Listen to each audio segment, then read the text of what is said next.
ओम शांति। आज का विषय है ईश्वर क्या सर्वव्यापी है या फिर सर्वव्यापी नहीं है।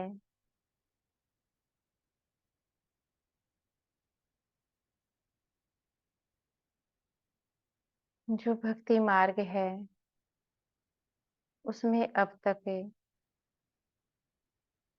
हमने भी यही पढ़ा था और यही सुना था।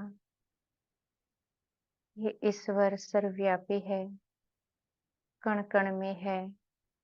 मुझ में भी भगवान, तुझ में भी भगवान, पशु पक्षियों में सब में भगवान है। भक्ति मार्ग में बुद्धि जाते ही नहीं थे। जो सुना, जो पढ़ा, उसी को सत्य मानकर बस जीवन की यात्रा चल रहे थे।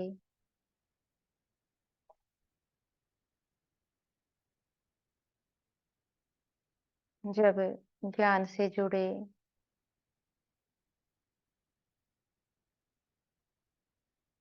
ब्रह्मा कुमारी संस्था से जुड़े, यहाँ पर फिर जाना कि ईश्वर तो सर्वव्यापी है ही नहीं। वह ना जन्म लेता है, ना उसकी मृत्यु होती है।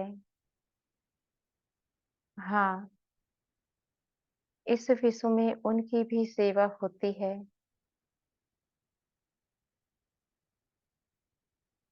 वह सेवा उस समय होती है जब कलयुग के अंत का भी अंत समय आता है। जैसे कि इस समय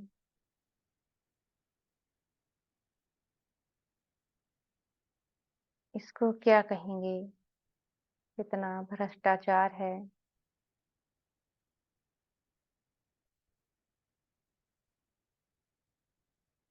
इस समय का मनुष्य कितना दुखी है।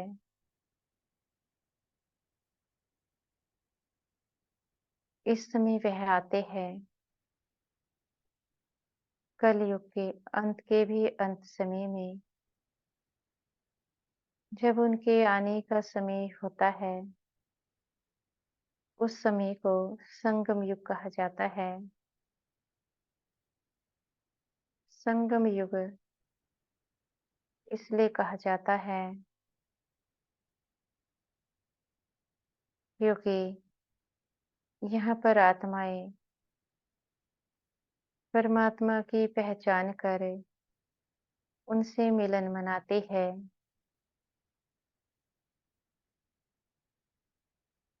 भक्ति मार्ग में ना जाने कितने नाम रूप के साथ उस ईश्वर को याद करते आ रहे थे।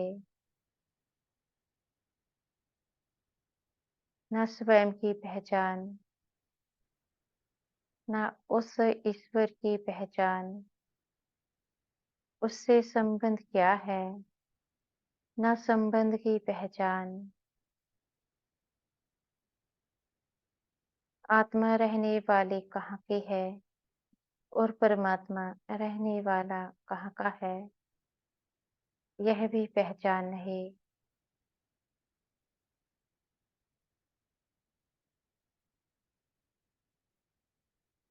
यहाँ पर ईश्वर का सच्चा सच्चा ज्ञान प्राप्त हुआ है। स्वयं की पहचान मिली है कि मैं कौन हूँ। मैं तो आत्मा हूँ। अब तक अपने को शरीर समझे कर्म करते आ रहे थे।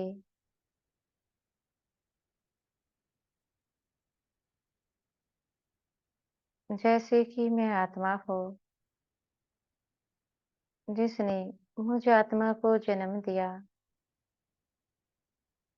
वह भी तो मेरे जैसा ही होगा।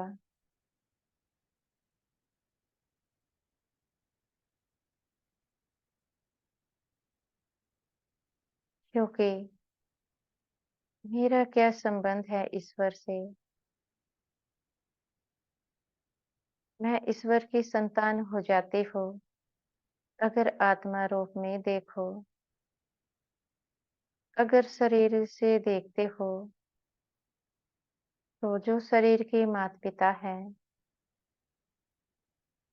उन्होंने इस शरीर का जन्म कराया है, पर ये तो नहीं कह सकते कि आत्मा का जन्म भी माता पिता ने कराया है। अगर ऐसा होता तो जो मेरे माता पिता हैं, उनके शरीर में भी तो बैठी एक आत्मा है। फिर उनकी आत्माओं का जन्मदाता कौन? इस समय अनेक धर्म हैं। शरीर के नाते क्या आत्मा का भी कोई धर्म होता होगा? आत्मा का कोई धर्म नहीं होता। आत्मा ना स्त्री है ना पुरुष है। आत्मा तो आत्मा ही है। शरीर से स्त्री पुरुष बन जाते हैं और शरीर से ही अनेक धर्म वाले बन जाते हैं।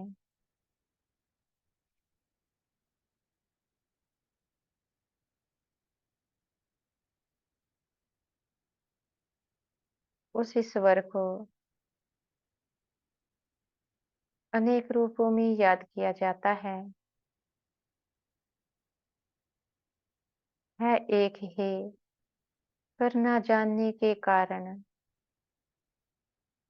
हर धर्म में उसको अपने अपने तरीके से याद किया जाता है और कह देते हैं कि ईश्वर तो सब में बैठा है, सर्वव्यापी है, कण कण में है।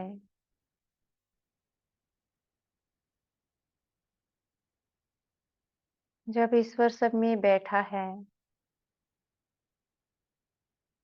तो सबके मन पवित्र होने चाहिए थे, क्योंकि जिनके शरीर में ईश्वर बैठेगा उनके मन भी तो ईश्वर जैसे होने चाहिए।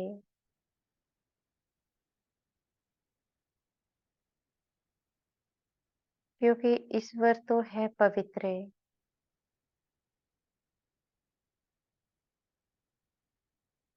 अब विचार करते हो, इस समय का मनुष्य कितने अपराध कर लेता है? क्या अपराधियों के साथ भी ईश्वर बैठ सकता है?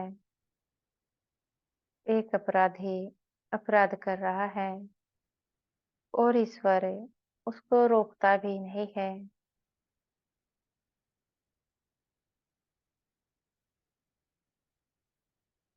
क्या यह संभव है? जो पाप कर्म करते हैं उनमें भी ईश्वर बैठता होगा।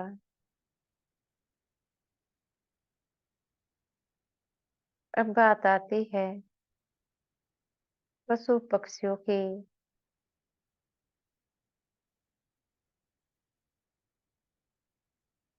जो पशु पक्षी हैं उनमें भी अनेक जाति है। कोई देखने में बहुत सुंदर होते हैं और कोई देखने में इतने गंदे होते हैं। क्या ईश्वर उन पशु पक्षियों में भी बैठ सकता है? क्या संभव है? जिस ईश्वर को हम पवित्र कहते हैं, पवित्रता का सागर, ज्ञान का सागर, तो क्या वह पशु पक्षियों के साथ भी बैठ सकता है? क्या यह संभव है?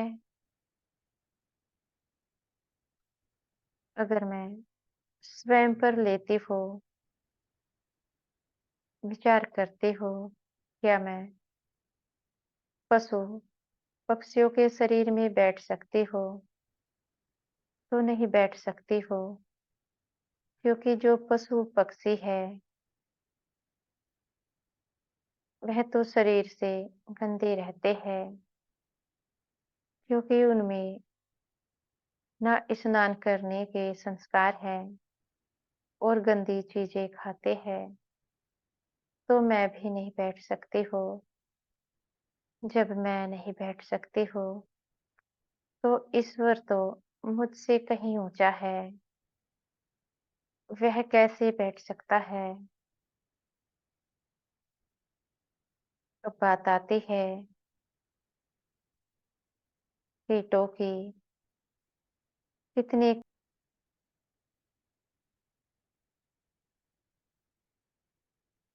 भिन्न भिन्न प्रकार के कीट इस धरा पर मंडराते रहते हैं। क्या उन कीटों को जन्म देने वाला ईश्वर होगा? उन कीटों का क्या कार्य है? क्या किसी को उन कीटों से सुख मिलता है? अगर घर में कोई चीज सड़ जाती है, कीड़ा पड़ जाता है, उस चीज को फेंक दिया जाता है, तो क्या ईश्वर ने बैठे इन कीड़ों को जन्म दिया होगा? यह जो कीड़े हैं, यह भी तो कण कण में आ जाते हैं। क्या ईश्वर इनमें भी होगा? विचार करते हो। जब ये कीट मुझे ही पसंद नहीं आते, क्योंकि गंदे हैं, तो क्या ईश्वर ऐसी चीजों की रचना करेगा, इनके साथ भी बैठेगा? ईश्वर तो पवित्र है। कोई पवित्र चीज इस प्रकार से कैसे बैठ सकती है, वह भी कीटों के साथ? विचार करते हो। जब भगवान का भोग बनाते हैं,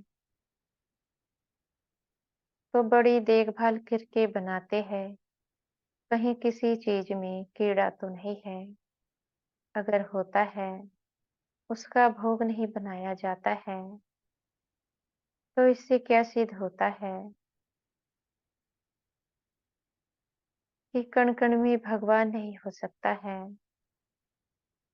कीटों में भगवान नहीं हो सकता है, और कीटों को जन्म देने वाला भगवान नहीं हो सकता है। ना पशु पक्षियों में भगवान हो सकता है। अगर विचार करते हो, जो मनुष्य अपराध करते हैं, क्या मैं उनके साथ में रह सकती हो? तो नहीं रह सकती हो, क्योंकि जो अपराध है, वह मुझे भाता नहीं है। जब मुझे ही नहीं भाता है, तो क्या ईश्वर को भाता होगा, जो इतना पवित्र है? तो वह कैसे किसी अपराधी के साथ शरीर में रह सकता है?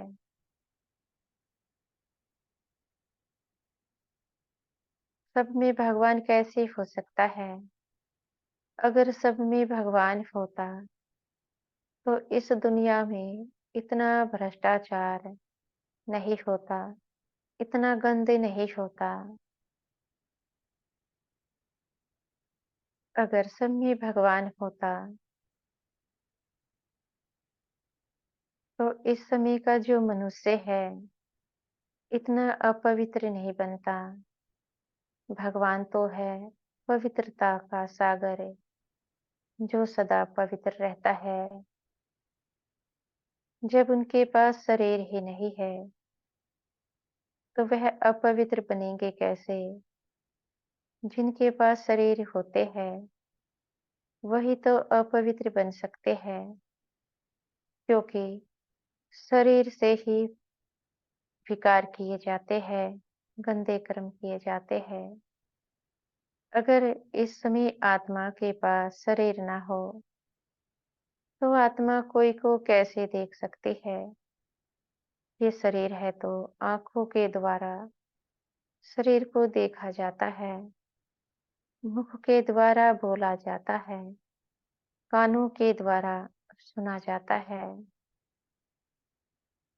इस प्रकार से आत्मा, जो शरीर की कर्मेंद्रियां हैं, इनके द्वारा अपनी पहचान कराती है कि देखो मैं आत्मा शरीर में बैठ कर्म करती हूँ। कर्म कराने के पीछे तो आत्मा ही होती है, पर आत्मा का ज्ञान न होने के कारण समझते हैं कि शरीर कर्म करता है, अच्छा व बुरा। शरीर तो मिट्टी है, वह भी 5 प्रकार की मिट्टी। यह 5 प्रकार की मिट्टी इस प्रकार से है: पृथ्वी तत्व, जल तत्व, अग्नि तत्व, वायु तत्व, आकाश तत्व। यह 5 प्रकार की मिट्टी है। इससे यह शरीर बनता है। इस शरीर में आत्मा बैठी है और शरीर का आधार लेकर अच्छे व बुरे कर्म करती है। अच्छे कर्म भी आत्मा ही करती है और बुरे कर्म भी आत्मा ही करती है। ईश्वर तो केवल अच्छे कर्म करता है।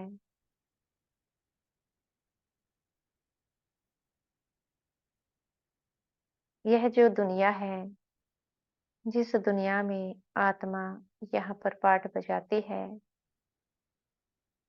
5 तत्वों की बनी हुई मिट्टी से ही बनी हुई है।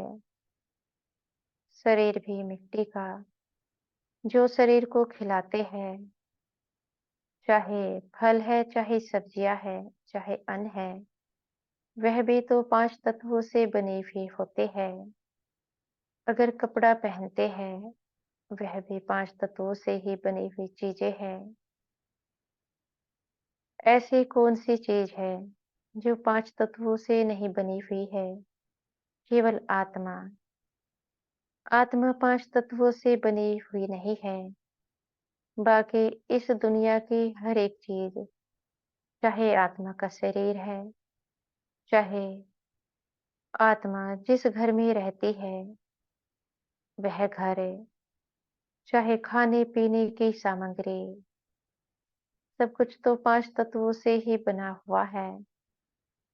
फर्क कितना है कि सब देखने में अलग अलग नजर आते हैं। कोई चीज हार्ड होती है, कोई बहुत मुलायम होती है। जैसे कि फर्नीचर देखो, इतना हार्ड होता है तो वह भी 5 तत्वों से ही बना हुआ। और शरीर को देखो, इतना मुलायम होता है, वह भी 5 तत्वों से बना हुआ है। फल सब्जियां सब 5 तत्वों से बनी हुई है। केवल आत्मा है, वह गुणों से और शक्तियों से बनी हुई है। जब आत्मा शरीर में बैठ जाती है, तब शरीर में भी चैतन्यता आ जाती है, अर्थात एनर्जी आ जाती है और शरीर चलने फिरने लगता है। देखने में ऐसा लगता है सब कुछ शरीर ही करता है, पर शरीर के पीछे जो पावर है, वह आत्मा की है।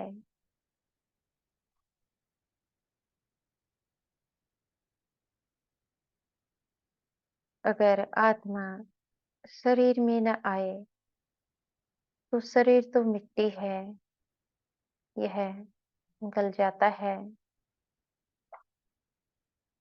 जो भी आत्मा अच्छा व बुरा कर्म करती है, उसका फल आत्मा को ही प्राप्ति होता है, अच्छा फल भी और बुरा फल भी।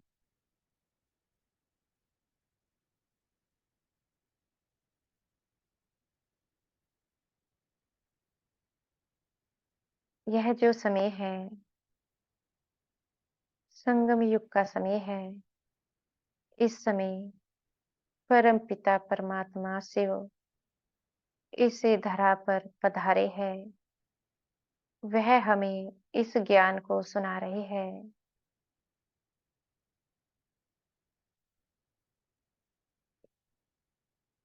उन्होंने आत्मा की सत्य पहचान कराई है कि आत्मा क्या चीज है और पांचों तत्वों से बनी हुई यह दुनिया वह क्या चीज है और परमात्मा क्या चीज है। परमात्मा भी गुणों से शक्तियों से बनी हुई आत्मा ही है, पर उनको परम पिता कहा जाता है क्योंकि वे है आत्माओं के रचनाकार, आत्माओं के जन्मदाता। केवल परम पिता परमात्मा शिव है जिनका कभी जन्म नहीं होता न मृत्यु होती। पर इस ज्ञान को देने के लिए उनको 5000 साल में एक बार यहाँ पर आना ही होता है। अगर वह न आए तो आत्मा का ज्ञान दे कौन, क्योंकि यह ज्ञान तो कोई भी इष्ट देवी देवताओं में है ही नहीं। आज तक हम आज तक हमने इतने शास्त्र आदि पढ़े हैं सुने हैं, पर आत्मा का ज्ञान इतनी गहराई से कभी भी कोई शास्त्र में पढ़ा नहीं है, ना सत्संग में सुना है। इस ज्ञान से सिद्ध होता है कि इस ज्ञान को देने वाला स्वयं परमात्मा है और इस ज्ञान को देने वाले परमात्मा का नाम शिव है। शिव ही सत्य है, शिव ही निराकार है, शिव ही इस सृष्टि का पिता है। अगर वह इस सृष्टि के पिता नहीं होते तो कहाँ से ये ज्ञान हमारे अंदर से निकल सकता था। क्या हमें इतनी समझ थी कि आत्मा का ज्ञान इतनी गहराई से निकाल सके। अगर समझ होती तो यह ज्ञान बहुत पहले निकल सकता था, लेकिन तब निकला जब हम इस संस्था से जुड़े। उससे पहले हमें ये ज्ञान था ही नहीं। यहाँ से जुड़ने के बाद ही इस ज्ञान की प्राप्ति हमें होती है।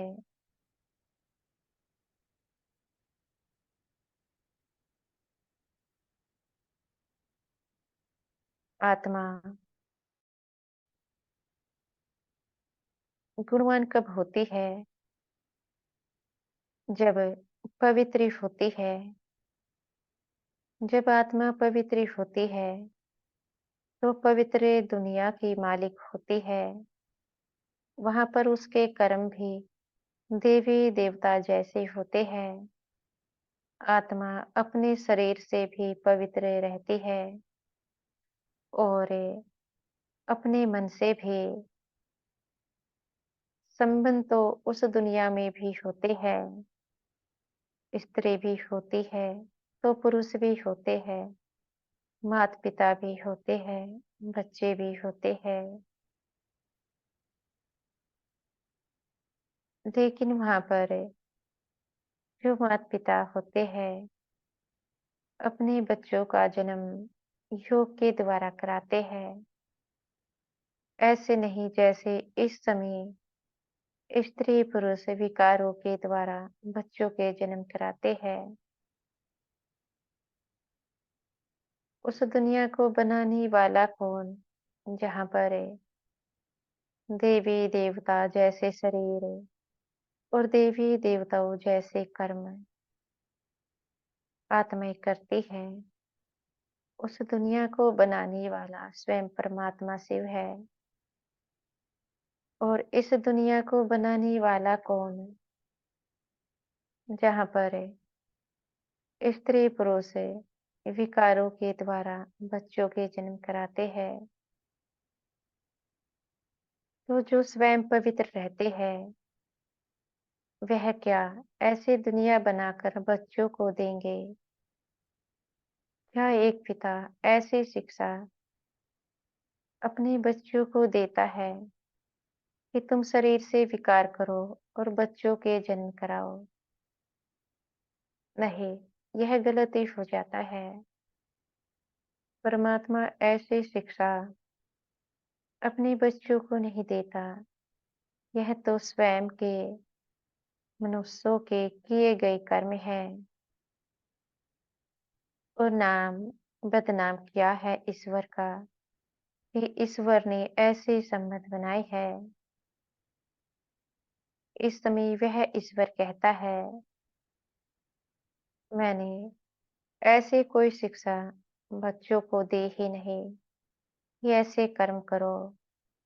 यह तो आत्माएं स्वयं ही कर्म करती है। वह भी 5 विकारों के अधीन होकर। वे 5 विकार हैं: काम, क्रोध, लोभ, मोह, अहंकार। यह जो विकार है, यह कण-कण में है।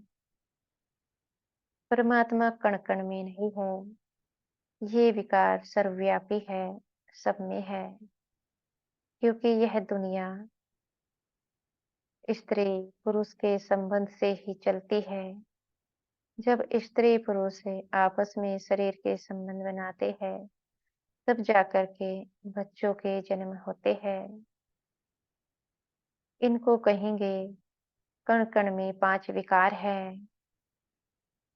ईश्वर कण-कण में नहीं है।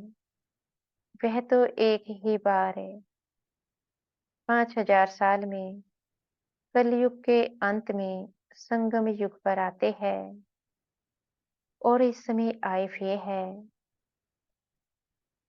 वह फिर से एक ऐसी दुनिया की रचना रच चुके हैं, जहाँ पर देवी देवताओं जैसे शरीर होंगे। शरीर भी पवित्र, आत्मा भी पवित्र, सोने हीरे के महल होंगे।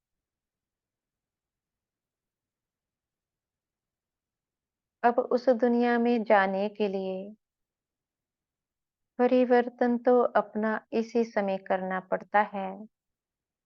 अपने पुराने संस्कारों को छोड़ना होता है। ईश्वर की पढ़ाई को पढ़ना होता है। अगर ईश्वरीय पढ़ाई नहीं पढ़ेंगे, तो उस दुनिया में जाएंगे कैसे? बगैर पढ़ाई के उस दुनिया में जाया भी नहीं जा सकता है।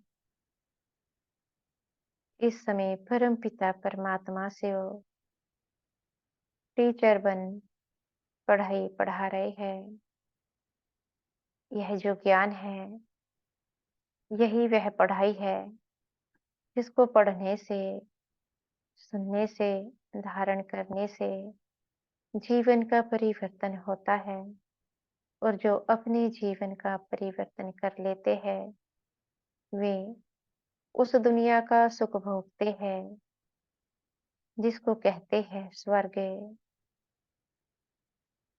अगर उस दुनिया के सुख लेने हैं, तो ईश्वर से जुड़े, उनके ज्ञान को सुने, उनके ज्ञान को समझे। क्योंकि समय बहुत थोड़ा है। अगर समय रहते इस ज्ञान को नहीं समझा, ईश्वर को नहीं जाना, तो भाग्य कैसे बन सकता है? भाग्य विधाता इस समय भाग्य बनाने आए हैं। जो अपना भाग्य बनाना चाहता है, उसका यहाँ पर स्वागत है।